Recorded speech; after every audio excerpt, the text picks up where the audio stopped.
এখনই তো তোমরা সন্ত্রাসী গায়ে নাই বক্তব্য রাখছ, ধিক্কার জানাই, ঘৃণা জানাই, নিবেদিত হও এই ছাত্র আন্দোলনের সংগঠনের ছাত্রদের। আমরা বলতে চাই, তোমরা দেখেছ আজকে বাংলাদেশে রাজনীতি করা অত্যন্ত একটা কঠিন কেমন একটা অবস্থান তৈরি হয়ে গেছে। আগে আমরা শুনতাম যে যখন নাকি কেস হতো, বাদী এবং আসামি তারা একাত্রে নৌকা যোগে আদালতে যেত। তাদের ভিতরে একটা সৌহার্দ্যতা ছিল, তাদের ভিতরে একটা ভ্রাতৃত্ব ছিল, তাদের ভিতরে একটা আন্তরিকতা ছিল। কিন্তু বর্তমানে বাংলাদেশে কি রাজনীতি চলছে, যেই রাজনীতির ইতিহাস আপনারা দেখেছেন,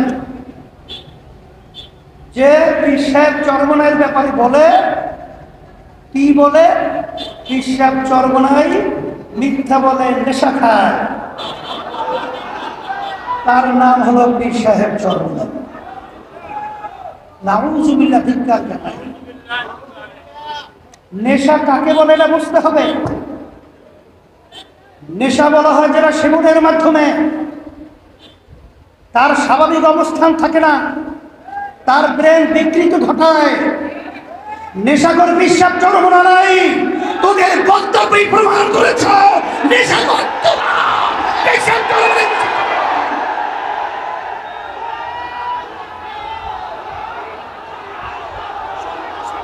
এরপরে আপনারা দেখেছেন,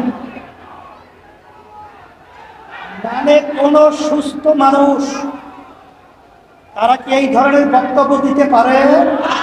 তাহলে বুঝে গেল ওদের মাথা বিকৃতি ঘটে গেছে। তাইলে প্রমাণিত হয়ে গেল যে তোরাই হলো প্রকৃতি নেশাখোর। এরপরে বক্তব্য রাখা হয় আমরা নাকি খয়রাত চাই, খয়রাত খাই। আমরা ছোটবেলায় শুনছিলাম যাদের আর্থিক সচ্ছলতা নাই তারা মানুষের কাছে পয়সা চায়, টাকা চায়। কিন্তু আল্লাহর রহমতে আপনাদের দোয়ায় পীর সাহেব চরমনাই ইসলামী আন্দোলন বাংলাদেশে আমি বর্তমানে দায়িত্ব পালন করছি। শুধু আমি নয়, আমার বাবা, আমার দাদা, আমার দাদার দাদা, তারাও কিন্তু আলহামদুলিল্লাহ অর্থনৈতিকভাবে আল্লাহ অনেক সচ্ছল রেখেছে। আমার আব্বা জান রাহমাতুল্লাহি আলাইহি তিনি কিন্তু প্রথম জীবনে যখন হজ করেছিলেন তখন তিনি নিজের ব্যবসার টাকা দিয়া, দাদাজান থাকা অবস্থায় বাপের টাকা নেয় নাই, তার নিজের ব্যবসার টাকা দিয়া তার উপর হজ খরচ হয়েছে। সেই টাকা দিয়ে তিনি হজ করেছেন। আর তোরা বলছো আমরা ভিক্ষা করি, ভিক্ষা নেই। আসলে প্রকৃত ভিক্ষুক তারা। আজকে বাংলাদেশ প্রমাণিত হয়ে গেছে। আজকে সর্বক্ষেত্রে তোরা চাঁদাবাজি করো, তোরা আজকে ভিক্ষুক হয়ে বাংলার জমিনে ইতিহাস প্রকাশ করেছে। এই হিসাবে আমি বলবো যে আমাদেরকে বলা হয় বিভিন্ন সময় আমরা নাকি মূর্খ। মূর্খর ব্যাখ্যা কোনটা আমি তো জানি না, কারণ আমি তো দস্তখত করতে জানি। মূর্খরা দস্তখত করতে জানে না, আমি তো পড়তে পারি। তাহলে মূর্খ আমার পড়ে কিভাবে? আমি তো পড়তে পারি এবং আমি পড়াতেও পারি, তাহলে আমি মূর্খ হলাম কিভাবে? আসলে যারা এই বক্তব্য রেখেছে তারাই হলো জ্ঞান পাপী, তারাই হলো প্রকৃত মূর্খ।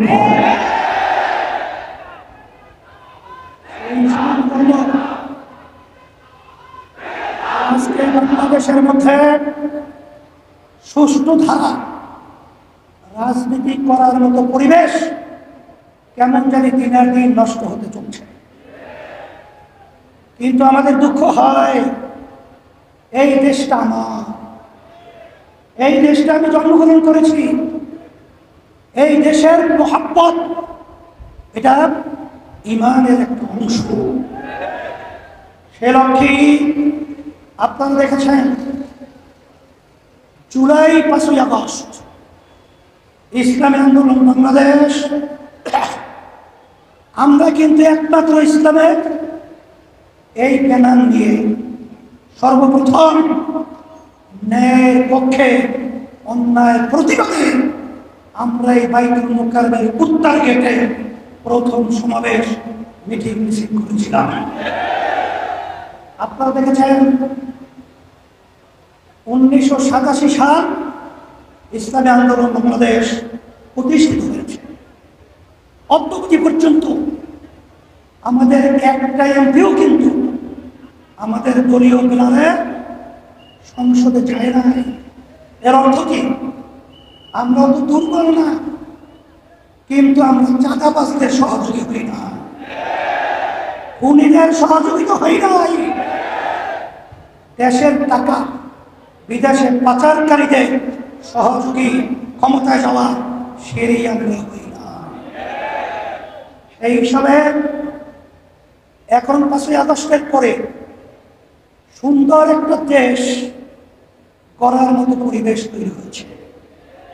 আমি যুবকদেরকে বলবো, তোমরা যদি আজকে ন্যায়ের পক্ষে অন্যায়ের প্রতিবাদে আওয়াজ তুলতে পারো, তাহলে আল্লাহর রহমতে, আল্লাহর খাস মেহেরবানিতে এই দেশ একটা সুন্দর দেশে পরিণত হবে ইনশাআল্লাহ। সাথে সাথে আমি আমার অন্যান্য ভাইদেরকে বলবো, রাজনৈতিক দল যারা রয়েছেন, আসেন আমরা ক্ষমতা প্রেমিক না হয়ে আমরা দেশ প্রেমিক হই। আমাদের দেশের জন্য আমরা আমাদের কথা, কার্যক্রম, বক্তৃতা, আমাদের সমস্ত কার্যক্রমগুলো থাকুক, সেইভাবে আমরা পথ চলি। একে অপরের প্রতি আমরা ঘৃণার সৃষ্টি না করে আমরা দেশ গড়া, মানবতার কল্যাণে এবং ইসলামের কল্যাণে কাজ করি। তোমাদের সকলকে ধন্যবাদ।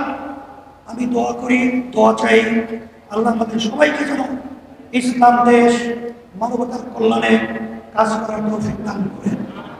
আর বিশেষ করে আমি প্রশাসক ভাইদেরকে বলব, অমুকটা বড়, অমুকে ক্ষমতায় যাবে, এই চিন্তা আপনারা করবেন না। আপনারা সকলের ব্যাপারে আপনারা নিরপেক্ষ ভূমিকা পালন করবেন। আর অন্তর্বর্তীকালীন সরকারকে আমি বলবো, আপনারা লেভেল প্লেইং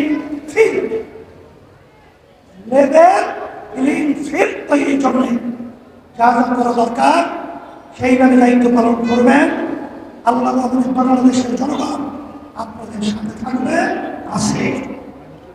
আর বিশেষ করে মাইলস্টোনে যে দুর্ঘটনার মাধ্যমে যে বাচ্চারা দুনিয়া থেকে বিদায় হয়ে গেছে, আল্লাহ তাদেরকে সম্মানের স্থান দান করুন এবং গার্জিয়ান এবং অভিভাবকদেরকে আল্লাহ সাবরে জামিল اختیار کراর তৌফিক দান করুন। اللهم آمين. ربنا آتنا في الدنيا حسنة وفي الآخرة حسنة وقنا عذاب النار برحمتك